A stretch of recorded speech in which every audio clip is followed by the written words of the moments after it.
Welcome to a new edition of Red Hoop Talk.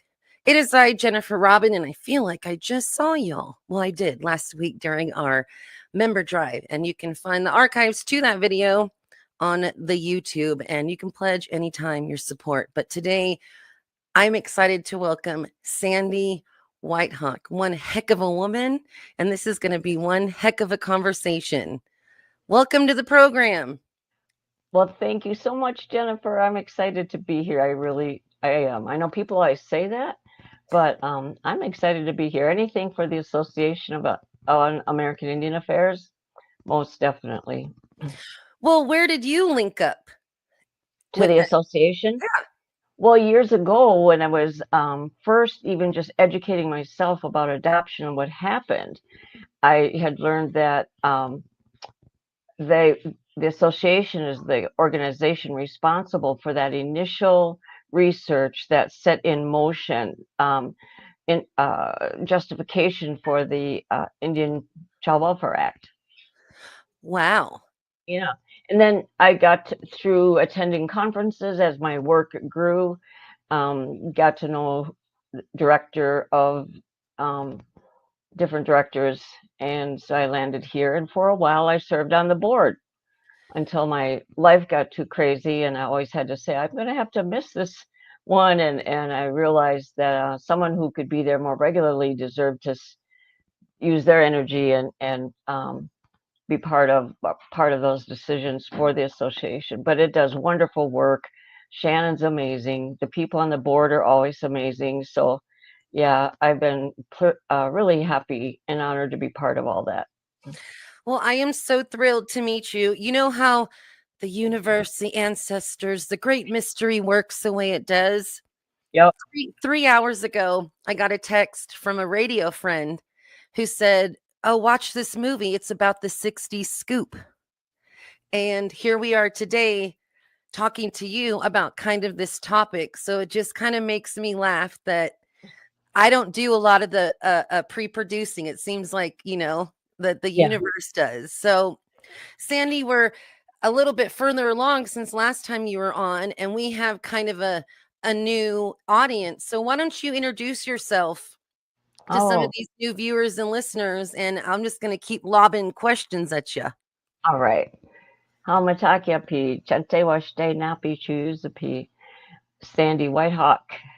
Lakota Mia Chokatana Jiwia Sicangu Lakota Hemantaha.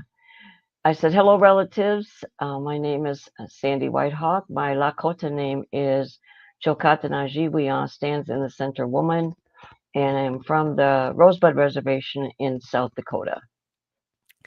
Well, so thrilled to have you here. Now, like most people, their lives are interesting and interwoven, complicated. But man, when I got digging into yours, it has a different level of it. So I don't know where to start. You have a book, you have a documentary, you have a lot out there that has kind of talked about your life. So where would you like to start? Do we do it like in therapy? And tell me about your childhood. Oh Lord, how long is this interview gonna be? This is a 7-part series now. Thank you. Well, I'll just lay a quick foundation and then you can take it. So I was born on the reservation. I had a family, and they always tried to say that we didn't have a family or we had too many family in one place. But I was adopted out at 18 months old and placed with this missionary couple, a white missionary couple, and they eventually moved to Wisconsin to a farm. And when my adoptive father passed, then we moved to Reedsburg, Wisconsin, and from when I was 10, and then I lived there from there on.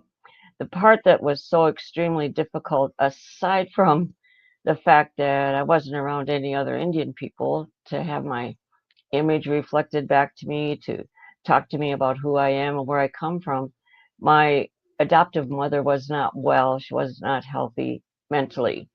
And so I was the brunt of name calling, outbursts of anger. And just odd things like when I came home and told her that I was getting picked on because I'm Indian. She said, I don't know why that's happening because you don't even look Indian. Your hair's not even black. And I remember thinking, what? My hair's not black? And I immediately go to the mirror and I go, this is black hair, you know. Um, and she just had so many horrible things to say. Um, don't grow up to be a good for nothing Indian. I'll be lazy Indian, drunken, good enough, a drunken, lazy Indian. Just all kinds of things like that I heard. Was told I wasn't wanted. My family didn't want me. One time she told me that they didn't want me because my skin was too light. And it just went on like that all the time. Was not nurturing. And every once in a while, she'd go to the hospital for rest. So as an older person, I started figuring out and, remembering her outbursts and her behavior. I was like, oh, she had some mental health issues that were, that's what I was experiencing. So there was abuse with her, physical, sexual, and spiritual. And yeah, it was not easy at all. And I graduated from high school barely, uh, went into the service for a couple of years, came out and got married and had 2 children, got sober because I'd become an addict. Believe it. Then 1980, left my abusive marriage because I didn't know how to pick someone who would be kind to me. And then it was leaving that situation that helped me figure out, when you're trying to figure out, geez, what's wrong with me? Why did I become an addict? Why am I doing what is going on with me? And so I'm really so grateful for AA because I got to see other people healing from different things that happened in their life, and that helped me figure out which direction I needed to go to begin that healing process. So I've been clean and sober since then, and in 1988, sober 7 years, went home to Rosebud for the first time. Were you raised with the knowledge that you were Lakota from Rosebud, or did you have Yep. to do research to? Oh no, I got told all the time. But in a derogatory way. It did, yeah, and I didn't know what it meant. Oh, wow. For real. I mean, I remember her saying one time, there's some outbursts that happened, and I was at the top of this. I write about this in my book. I was laying at the landing at the top of the stairs, just looking at her, and she's crying, and her face is just red. She's yelling, and she said, "You're so selfish, and don't think of anybody but yourself. I should have just left you on the reservation." I didn't know what that meant. I didn't know what a reservation was. So yeah, I got told all the time what I was, but in a derogatory way. And it's subtly embedded that that's Lakota is a bad thing, Rosebud is a bad thing, this native part is a bad thing, is a bad thing. Yeah. Is a bad thing. Well, I want to high five you on your sobriety because a lot of people we know will drink themselves to death, will use themselves to death. My brother's got 20 something years sober, right? So it is such a huge thing for us to do that. And I don't know, I just admire it because I don't think we'd be able to have this conversation, if you didn't. Oh, no, not at all. So no, and those records too, the verbally abusive records will play when you don't even know it's playing. Oh, I yeah. still work through some of my records, Mm-hmm. and they sound so real and so matter of fact. Yeah. So you breaking those records, I want to just give you a giant squeeze right now. So Thank and you. what branch did you serve in? The Navy. Now, was there racism there, or you're a woman and an Indian there, or were you just Well, a It's service. interesting because I being coming from a small town where there wasn't really any color there. The only experience I had being around people of, other colors was a short while before I went into the service when I had moved to Madison, Wisconsin.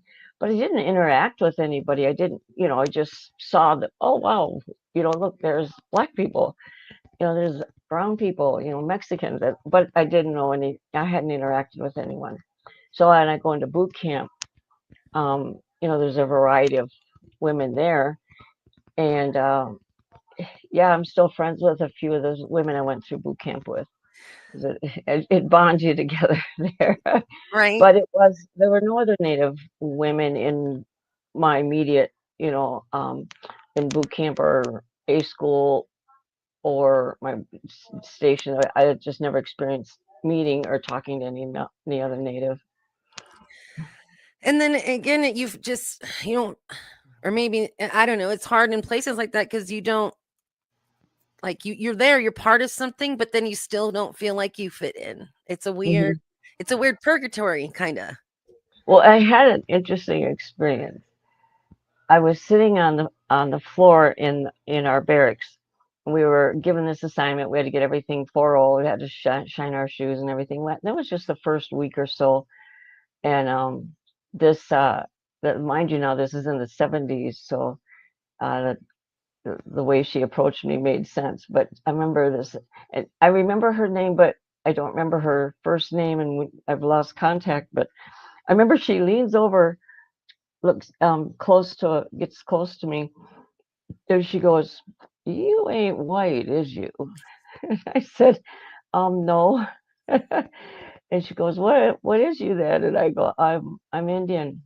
Oh, okay. Well, come on over here. So she brought me over to meet the other black women who were in boot camp, and I hung out with them. And I felt a sense of belonging there because they saw me, differently, but they didn't expect anything from me either, like to perform and be, what I mean? They just were, you're one of us, come hang out. And I did. So that was and so I'm still, like, as I said, I'm still friends with two women, Diana, this other woman too, but yeah, two women from my boot camp time. That is a lifetime friendship there. Yep. Yep. That's incredible. So after service, getting sober, um, what made you decide to want to go back to Rosebud? And I'll always have, from the okay, time I could remember. I had no idea. I would hear every once in a while my adoptive mom would say something about my Indian mother. Um, and when you don't have, so I didn't have any language for any of this at that time, and most adoptees in their very early stages of starting that pursuit don't have a language for, because we don't talk about it regularly. So I just knew, I wasn't saying in my head, I don't know who I am, I got to go find out. I didn't have that discussion with myself. What it was is just this compelling need to investigate, to find out. And as I look at it now, I see that that's exactly what I was looking for, because I didn't know who I was. I couldn't have told you where I really come from. And I desperately needed to know that.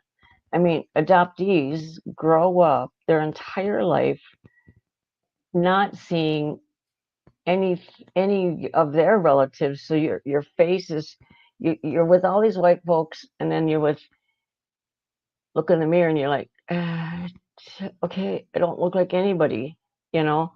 Um, you never get told, you laugh like your Aunt Beverly. You sound just like her when you laugh. I mean, when families talk like that, they're always seeing the genetic connections. And as adoptees, we don't have that at all. No adoptee, not just Indian adoptees, but no adoptee has that. That's a huge gap that can't get fulfilled with love. Love does not replace that. And so when I went, I just needed to know who I was, but I didn't know how to say that's what I needed. Well, and your book, the stuff that you've done and been able to articulate gives language, Yeah, I've been right? pretty. It Because that's an emotional isolation. People, we're not even saying that yet about the adoptee experience. It's a very isolating experience, I should say. well, I'm torn between two questions. Ask them both. Let's go. Well, it's like, okay, how are you received when you made your way back to Rosebud? But and then this one's like so much bigger. How do we, because children need to be adopted. Parents die. There's No, a they mere, don't. they don't? No. Why is that? Why do we always go to that? Like, I mean, let's, like if their parents were dead or you know, no. so This, how do we fix that then? How do we keep these little hearts from feeling so it's disconnected? not it's not the immediate solution. Okay. I think very few adoptions need to take place. I really do. We always go to the default to children need to be adopted. No, they Yeah. don't. No, let's back up first. You asked the first question, and I'll answer the second Oh, question. so I did was you very fortunate. My family was very receiving, loving, very. I remember one of my uncles told me.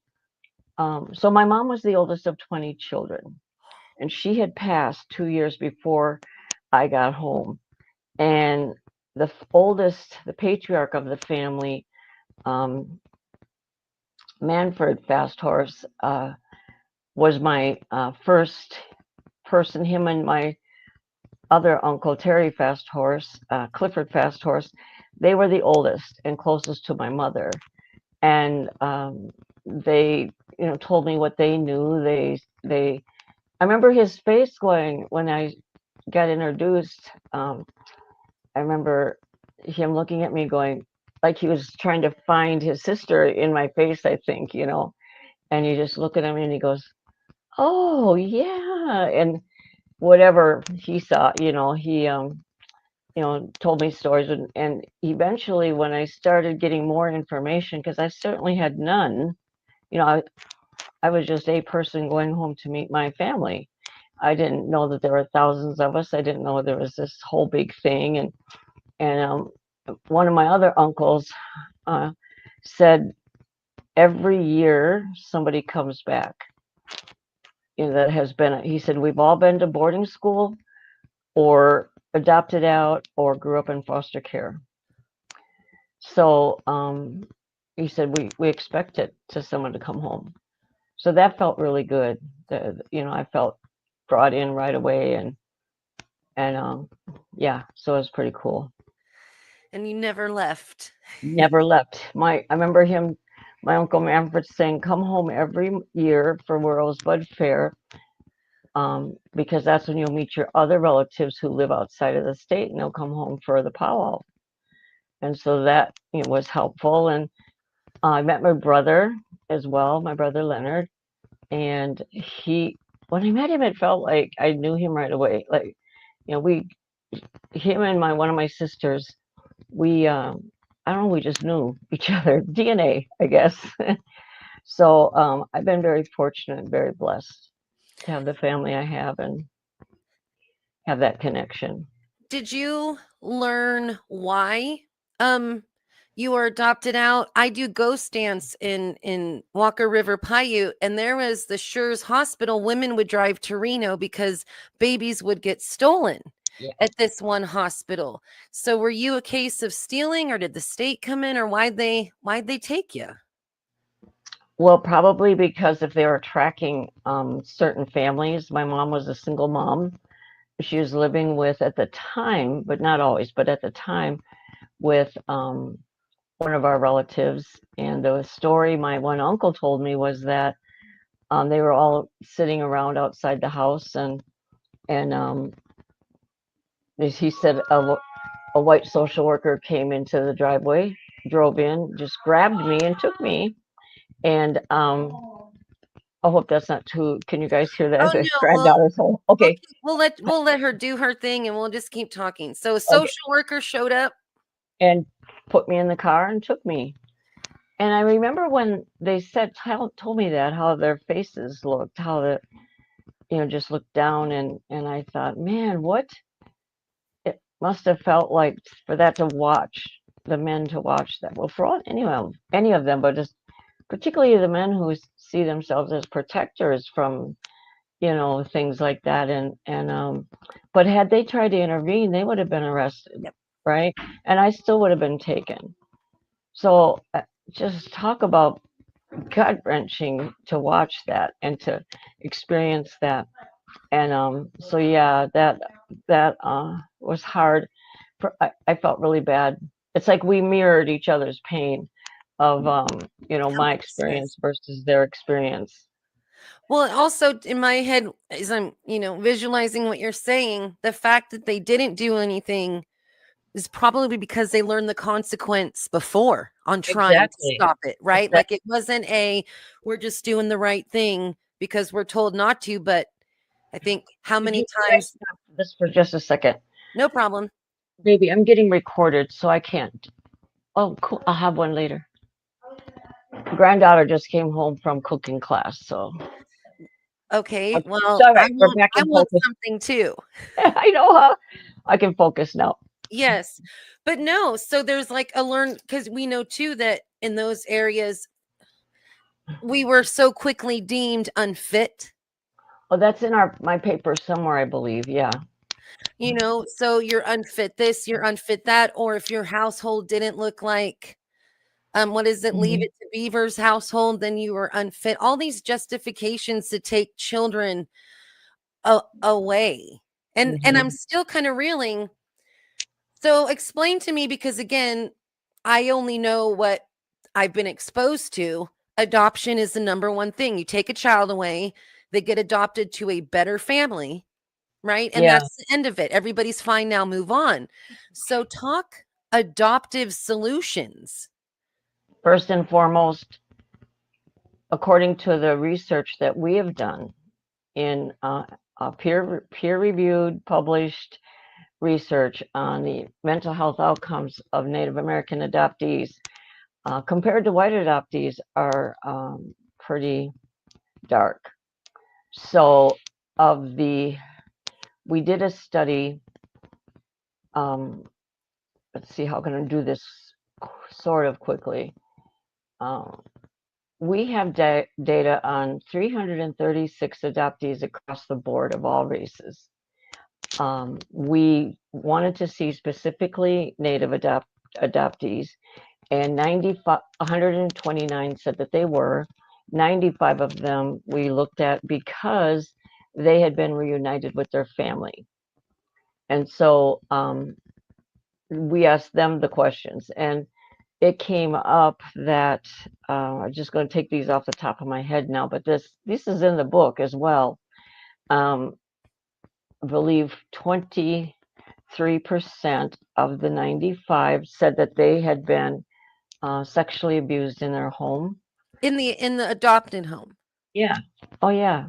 And 43% said that they had experienced physical abuse in their adoptive homes, and 56, I believe, percent said that they had been um, emotionally abused. 40 of them said that they had contemplated or planned suicide, and 43 said, no, 43% contemplated, 40 attempted, 23, excuse me, 23 attempted. So it's in the world of adoption, people do know that there are very high suicide rates among adoptees. And like in Minnesota, there was a study done some years ago, and they found that 1 in every 4 adoptees contemplated or planned suicide. That's because they lost the connection to who they are and where they come from. And that was of all colors, of all, that's the one I was correct. So it's very complex and complicated. And we don't have to always fault to adoption. Like earlier when you said that, I go, Yeah.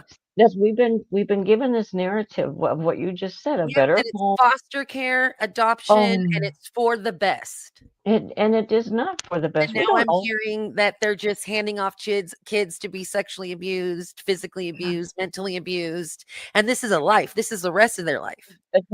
Adoptive families, like right now, at this very moment, adoptive family is wanting to rehome their kid, and they do it just on the internet, passing the kid to another family because they don't want them.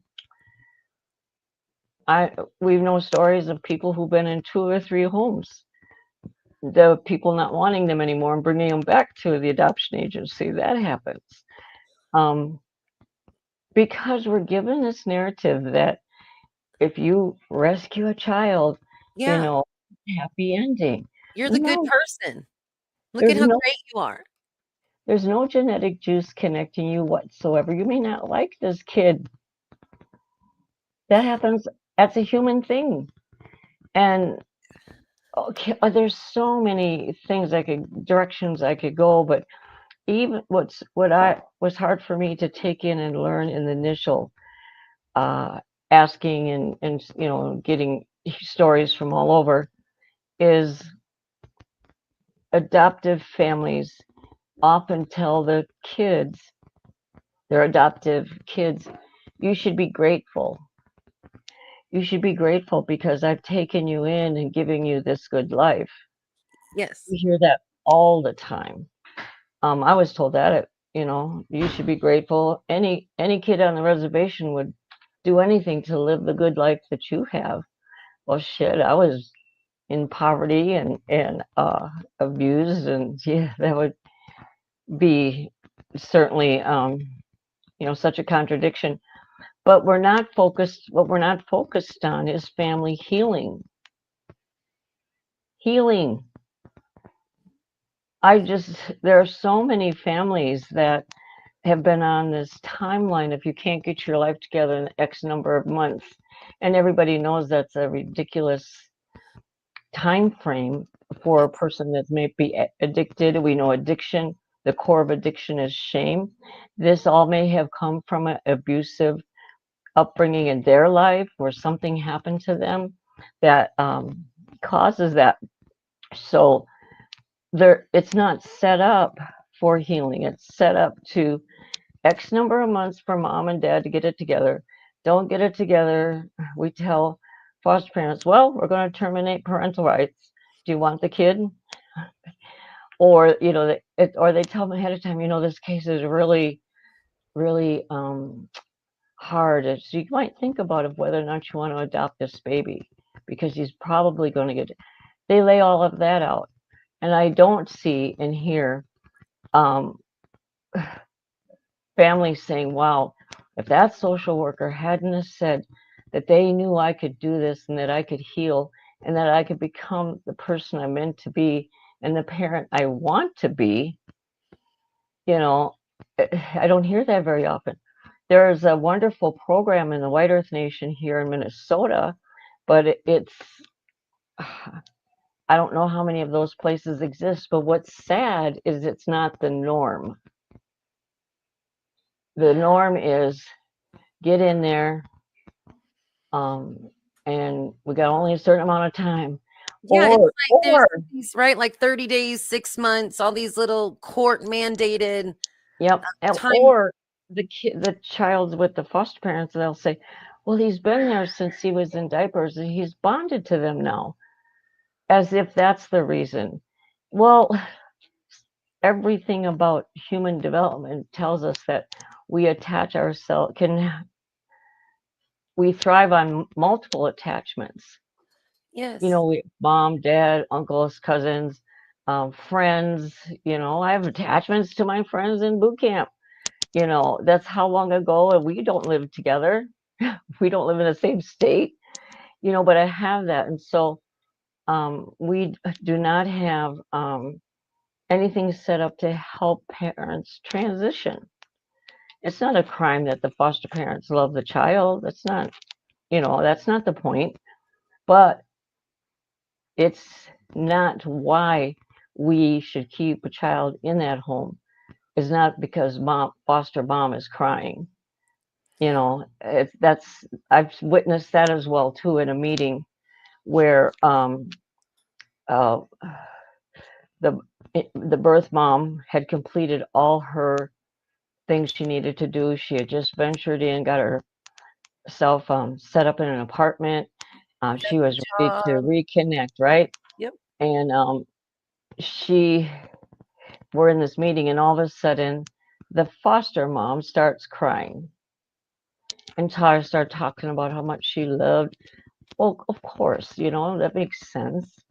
But somehow, that's not a reason No. that a child does not go back to their Blood. family. So many things are skewed. And I witnessed that meeting, and it took someone stepping in and saying, "We're not here, um, for A love foster competition. feelings." Yeah. Yeah, that's a good way to put it. And so anyway, we're not looking to healing families first. I mean, like I said, the White Earth program is amazing of what they do to work with the mom and the dad and the child, and they have a very low removal rate. Wait, And okay, so you mentioned skewed, but it seems like there's only one way to raise a child compared because everything's compared to colonization. yeah, So I was exactly. passed around to everybody in my family, playing with uncle. Uncle had to go to work, so aunt picked me up, and Yeah, parents had to work, so I followed my grandpa around. Like there were so many people in my daily life that would that be seen as unfit because I didn't see my parents for 12 hours a day because they're working, and I was hanging out with my 19-year-old uncle and listening to records and learning how to read. Do you see what I mean? Like, so, exactly. so it's our family systems are compared to this one thing, this one way. Right. And white families aren't any better off than we are. I mean, they struggle and We all got their have the own weird things. uncles. Yep. Yeah, they all have that. And so we have, how many times have we heard from someone that I spent every summer with my grandparents, and we went powwowing, and we did this, we did that, and that's healthy and loving, and teaches that our extended family also, there's those that stay with extended family, or people that the family just sees as kin, and technically they're not, but that's who they're attached to. This is my relative because we made him our relative, kind of Yep. thing. And they carry that responsibility out. And there's like an example that we just experienced was our 20-some-year-old granddaughter was talking to a young boy, and he was trying to talk, who's all your family now? And so she was explaining her Navajo side, Quechan side, the Lakota side, and your grandpa's Omaha, my grandpa's Omaha. And he goes, wait a minute, no, is he really your grandpa? I mean, is he your? And she goes, he is my Lala. I mean, she's only known him as her grandpa, right? Yep. And she was like, she couldn't believe the way her tone was, no, what do you mean? Why would you even question that? And so there's so many families that are like that. And that's how we've always, t- you know, we did such a good job of maintaining our family structure and having people in our communities that we didn't even have a word for orphan. That word had to be created Let after that sink in. massacres. Let that sink in. You didn't have a word because you didn't have the problem. Right.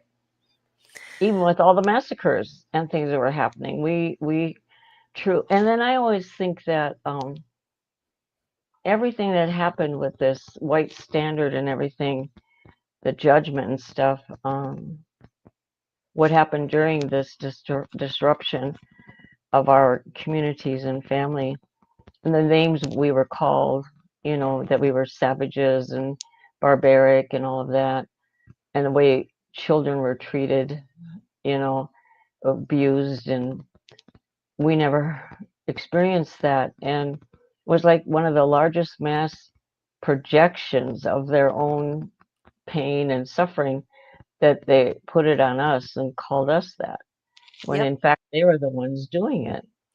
But yeah, Psych 101, that's an easy fix. You were projecting your crap onto us. Yep.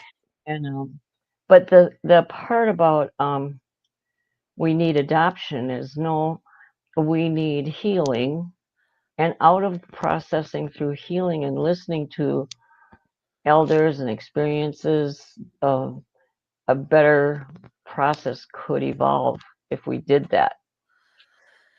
Well, you have all these people saying, I just want to help. These non natives, I just want to help. I just want to help. I just feel bad. I just want to help.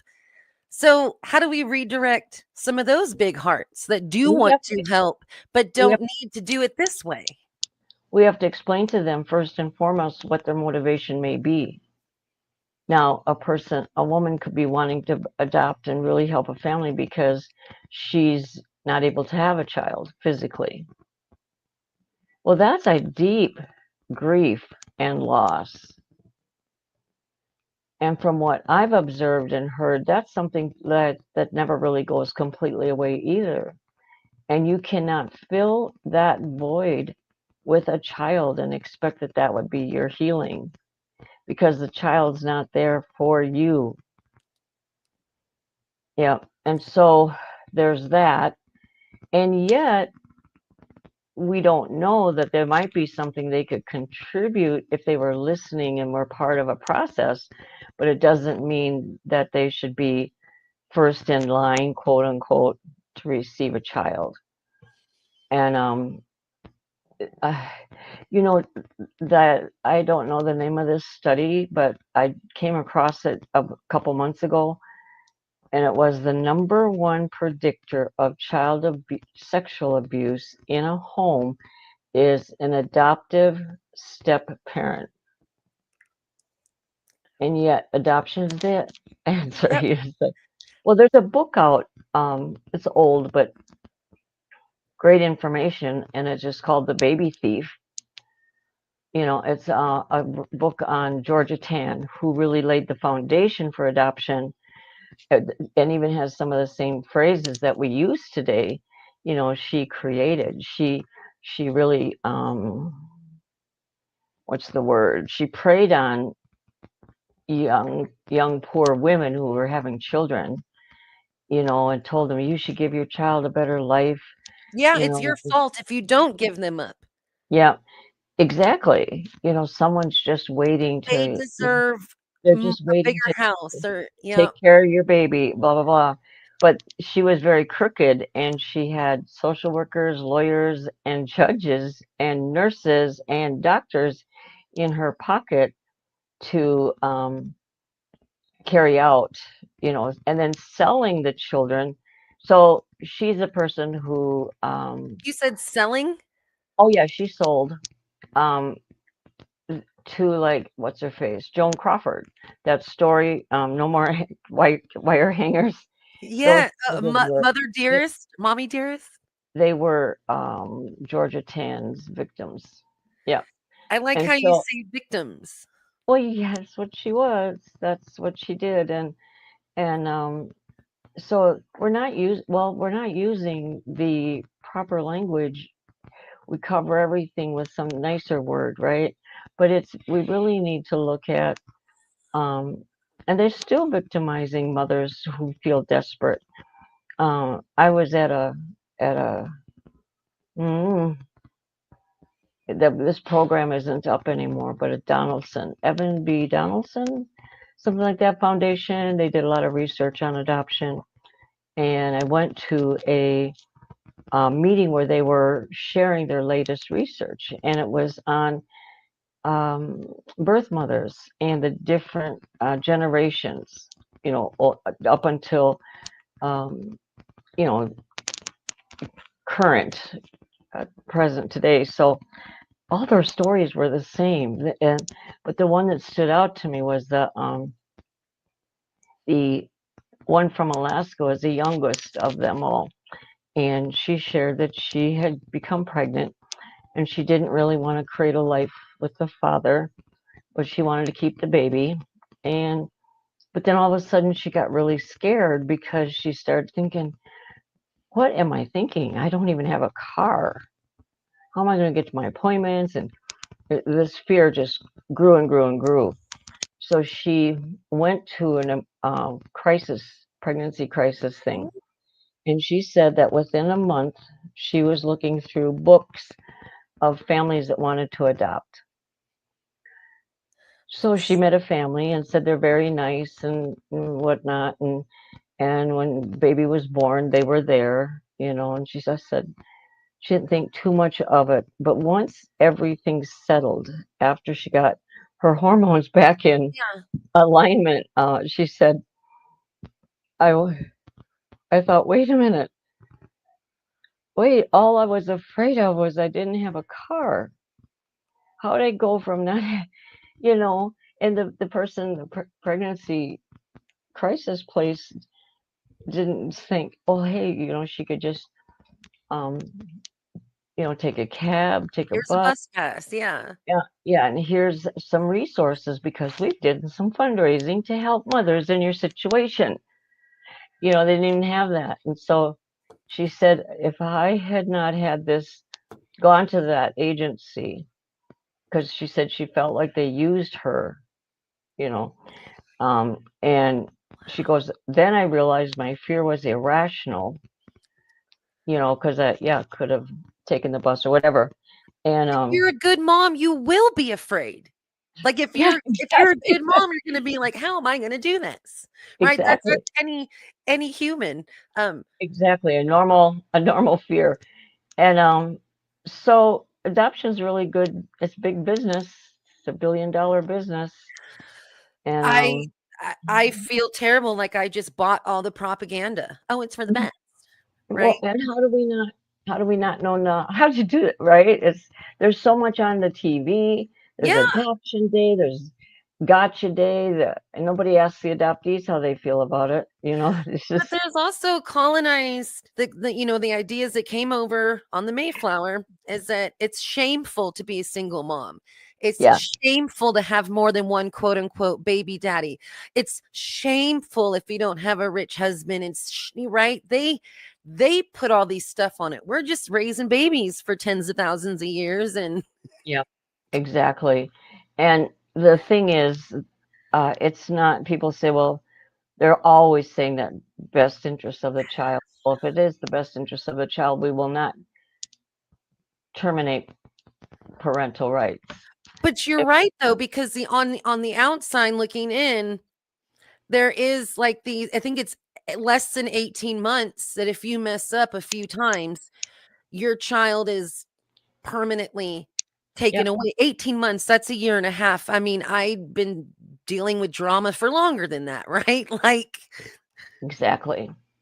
And nothing really set up. We don't use healing's not even in the vocabulary. no, it's just rehab. It's a job and a car or whatever, right? It's an Mhm. apartment, it's a job, it's a X amount of days sober, not You help. Yep, and they like I don't know. I have his name written down somewhere, but I just remember we were doing an Indian child welfare training in South Dakota, and this one judge says, "I don't care if there are 20 people living in this household. What I want to know is, are the 20 people safe for the child to be around?" That makes the most sense. Where is it said that it's overcrowded? What is that? What does that mean? You know, and yeah, it is really nice when you get to have mom, dad, maybe a cousin or two, and your children. But when times are hard, you take your family in, and you do what you have to do, and do what you want to do what you need to do for the sake of family. And so, yeah, we're judged. It's a white standard that they Again, don't that's the even live nuclear in. family too. You only have mom, dad, and kids. The Yeah, elders go to an old folks home.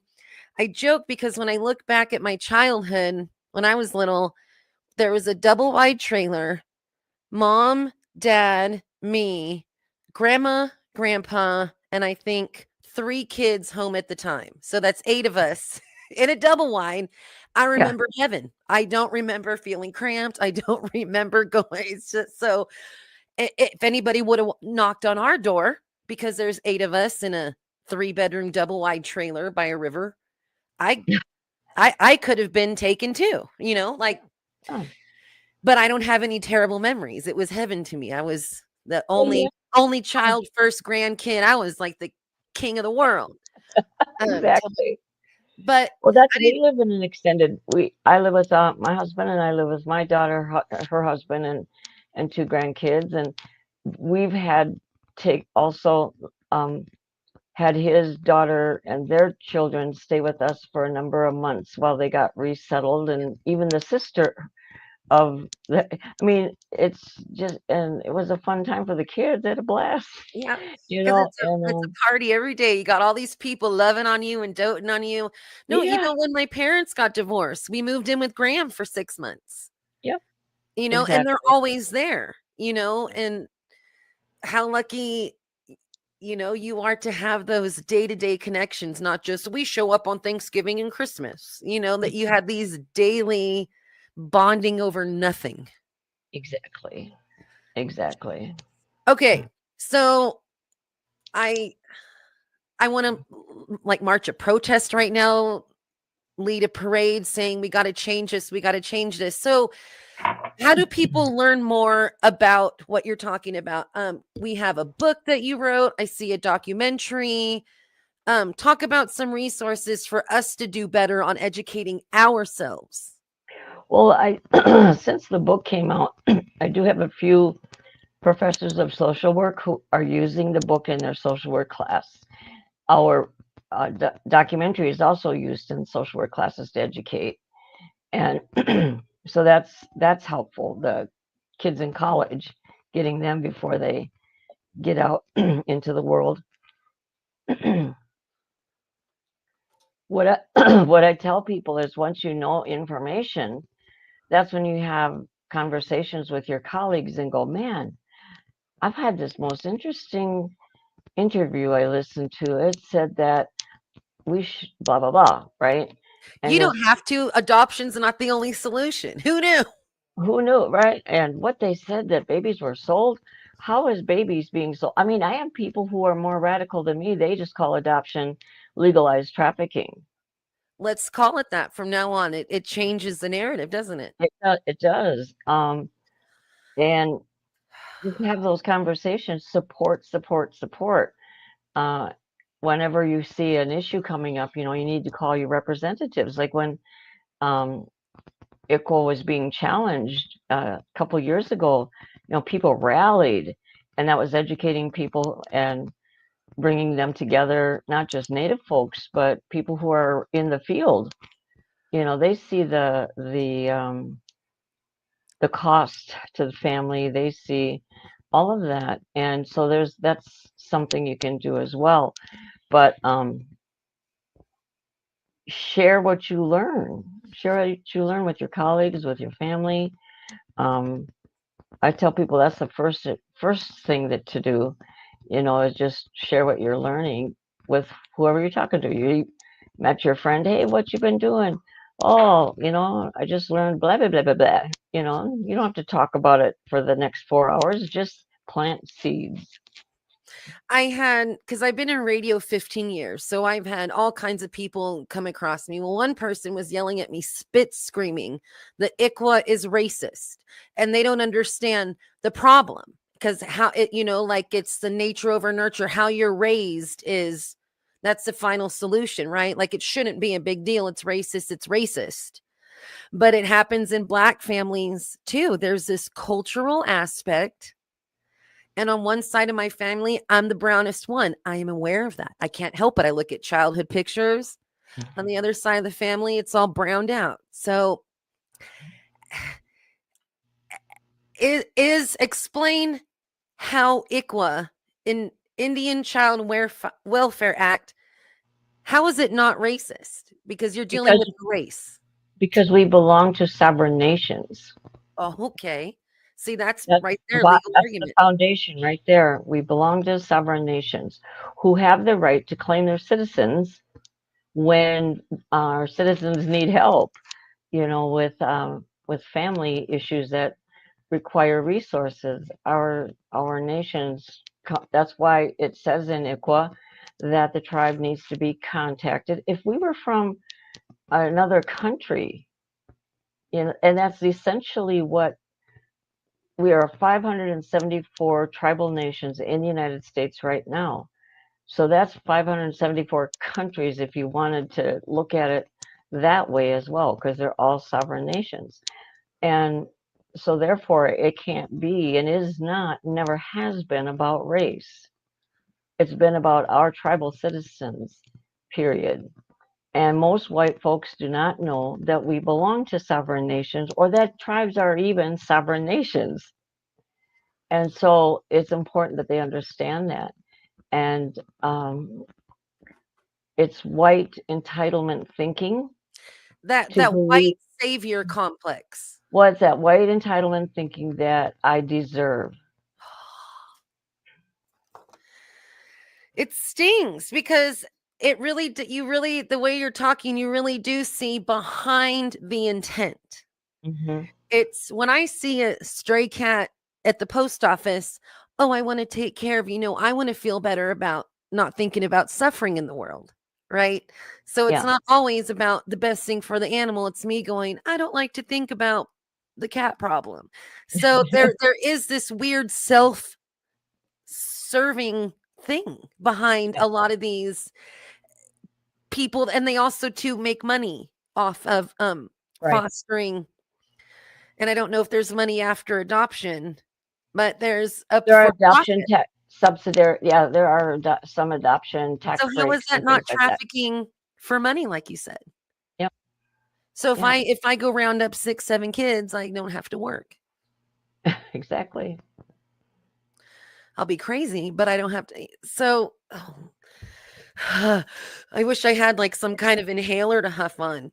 I know, like there isn't like a foster parents might get paid $1,500 a month to take care of that child.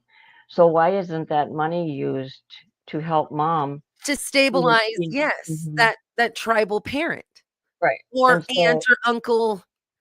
yeah, and most white folks don't know that they have a sense of entitlement because nobody's told them. They had nothing had in their experience, brought that out. And it's sometimes when you point it out and you talk it through, they get it, and other times they don't. Who is that one lady that does? She's really bold, white lady, older lady, always talking about racism, and she's teaching really good things on a simplistic, really strong lessons. And she goes to a audience of white people. She says, how many of you would be willing to change your race to black in this country right now? And nobody raised their hand. And she's like, why not? You know, is it because you see, you've never experienced what they've experienced based on skin color? And she just goes into it. And it's very interesting how she brings that out and trying to wake that up about most of them just don't have that experience. So especially when you place a child of color in a home that's doesn't even have friends of another color, don't, everything is white, the church, the community, the neighborhood, um, they don't know anything else either. So some of it's not their fault because it's just how people are living, but it is their fault and responsibility when they're told what's going on and they still insist that they're correct. How can we do better? Or what are y'all doing that we can jump on board with to help create change or to do better by these lives, right? These little tiny lives. These aren't temporary things. These are decades long lives that will be lived. Well, like I said, the first and foremost, if you're in the field of social work, further educate yourself. Read, read, read, read. The Baby Thief. read my book, read American Baby. That's another well-written book, well-researched. Was on the New York bestseller list, and she does a really great research, and also using a family that an adoptee who's looking for his mother, and the story behind the family that she talks about. It's gut wrenching because these young kids wanted to keep their children. They married, but that child was just taken because of their age, and the parents had say so over them because they were minors. And in all their life, they looked and tried to find a way that their a child that was taken could be with them. And why are we doing that? So educate yourself, read, learn, go online, and adoptees are not saying it's the best system at all, at all, at all. And you know, it what I've seen is adoptive parents will get very defensive, especially if there's been emotional stability and love and within that family. Well, we love them. Well, good. I'm glad they feel that love, but it doesn't mean that it's fulfilling the individual. Love cannot replace identity like that. It just doesn't work that way. So there has to be, you have to be educated, continually educate yourself. When the opportunity comes to cast a vote or to be part of something, then do that. Call your senator and say, hey, if there's a bill presented saying something about adoption. We're gathering more and more as entities to address and have a plan, because we don't have an actual policy change thing in place right now, but there will be. So is there like a website or an organization that's the hub for all this, or is it all kind of a regional I'm ready to march on Washington at this point. I'm like, where's my Coke? I want That's I been want my me baby too. back, baby back, baby back. So Since 2010, I have said I wanted a million adoptee march on DC. you got it. You know, maybe that'll happen at some point. There are people that have been interested, but it takes quite a bit of organization Yeah. and some Funds funds. and Yeah, but it could probably happen. But I don't have, you can continually inform yourself by going to NICWA.org. That's National Indian Child Welfare Association. there You we can go. go to our website, which is wearecoming.home.org, and it has our studies on it. You can download them and read them. You know how research is just riveting reading, Yes. but nevertheless, it's there. Just continually educate yourself and um, listen to those who have the lived experience. Are you available? I mean, I'm in this short conversation, I feel permanently changed and fired Wow. up because again, I accept these things. Oh, their mom's unfit. Yeah. So they do this for the baby, I mean, like there's just some weird, deep, this is the only way it is or how it could be thing. And now that I Hmm. know that it's not, I feel lied to. I feel like, how come nobody trying these other, like I'm all, Yeah. And um, and it isn't just one-sided, because I'll always remember this one person telling me, if I had not been taken from my mom, she would have eventually killed me. I believe that, and I want to honor that, but that doesn't mean every situation is that situation and permanent removal is so I get that, but just because it's like two, three, four, five truths can exist at once. yep. So what do we do with those truths to best make a path for healing for our families, so that they can be the best parents they were meant to be? Because our children chose their parents. They come back down from behind the stars. They choose, so they know that. Well, when they were back behind the stars, they knew what the outcome was going to be. When I was first told that, I was like, what? I chose to go through what I went through? Are you kidding me? It's a After hard pill to swallow. going to ceremonies and learning and listening to elders talk about our creation stories and just understanding who we are as a people, it started making sense to me. And so children choose you. They are the teachers, not us. They teach us how to be parents. They teach us uh, things that we thought, really? Okay. Because every parent goes, I don't know what to do. They have that period of time, right? And if we listen and we watch, our children have the solutions. And so we have to honor that. There's that, and help that parent become who that child knew they were meant to be when they came into their life. And I know that they can do that. No parent who is not providing safety and emotional safety for their child goes to bed at night and says, "Yeah, screw those kids. They're little shit." They don't.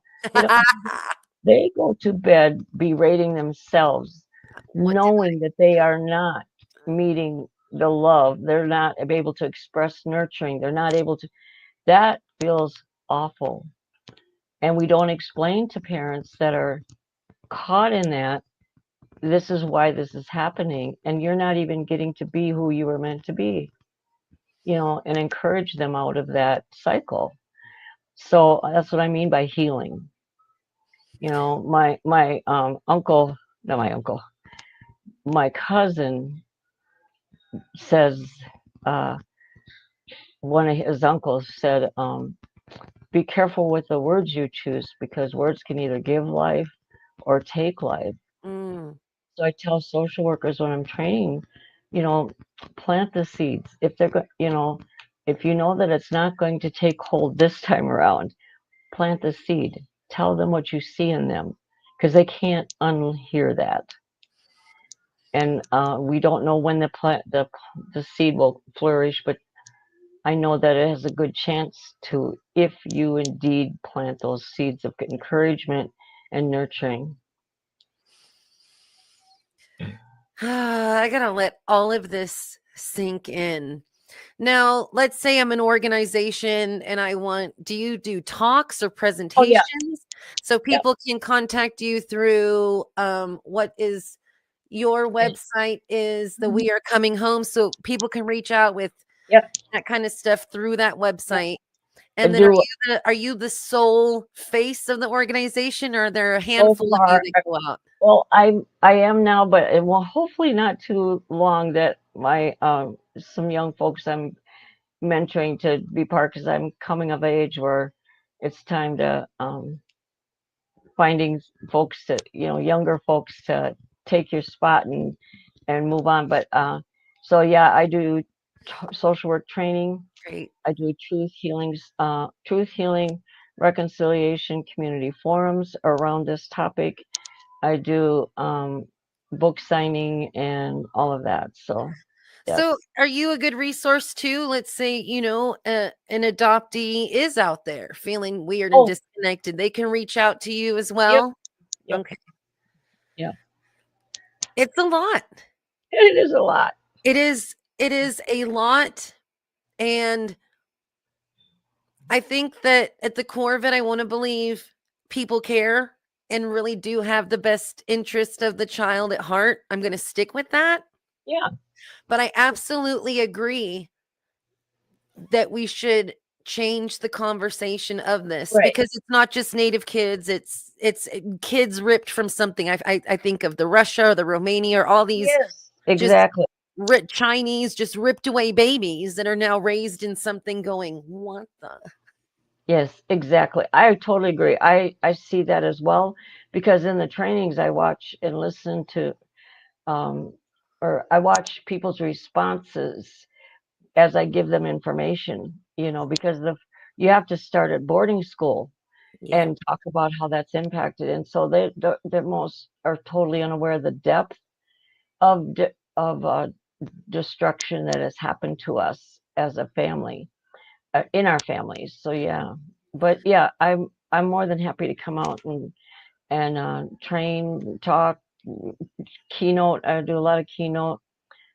So yeah. I I I just want to honor your life experience, and I think it's incredible what you've turned it into and the domino effect of healing and change that you're able to bring through that. Because I'm mad for you right now. Thank you. Do you see what I mean? Like, I probably would have still been drunk if I were like, Oh yeah. you getting sober, you reconnecting, but you, why am I crying? You spending your life, time, and effort to not to help have other children not experience this is just, it's a huge, I don't want to say sacrifice, it's a Well, huge that's when I gift finally that you figured give. out that that was my destiny. You know, made that decision behind the stars and came down. I finally owned that and knew that that's what I was here to do. Well, however, us general public can support you. You reach out anytime. Okay. And I'm covered in tattoos. I like to think I'm a tough gal, and I'm sitting here, blah, blah, blah, thank you, Sandy. You're so amazing. Well, just got all the feels. Well, all I can do is pray. But I really hope that if there's something big or national or something that we need to bring to the forefront, please, please, please reach out, and I'll scream it on Red Hoop Talk. I'll scream it on FM radio. Thank Whatever you need, please feel that support, that we are 100% behind you. will do. Oh, I'm going to take a deep breath. Sandy Whitehawk, thank you so much for spending time with us today. And I'm going to get to one of them association conferences for the sole reason of just giving you a hug. Awesome. I appreciate that. It might be too long, but I'm going to give you that hug. It might be uncomfortable, but well, Yeah. let's do it.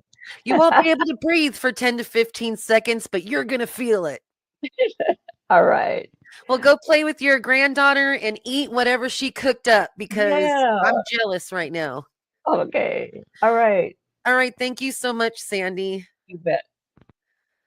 I'm trying not to like smear and wipe and too much, but Sandy Whitehawk, what do we have again? We have National Indigenous Child Welfare Act, nicwa.org.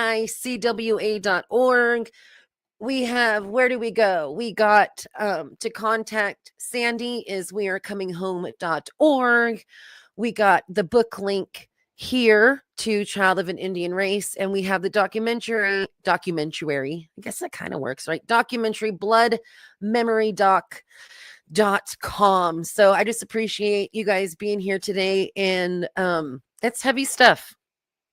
It's heavy stuff, but I believe with people like Sandy in the world doing the work and the rest of us feeling inspired by the work she's doing, maybe, just maybe, we can make change and nib this in the bud. All right, Red Hoop Talk across your podcast streaming platforms.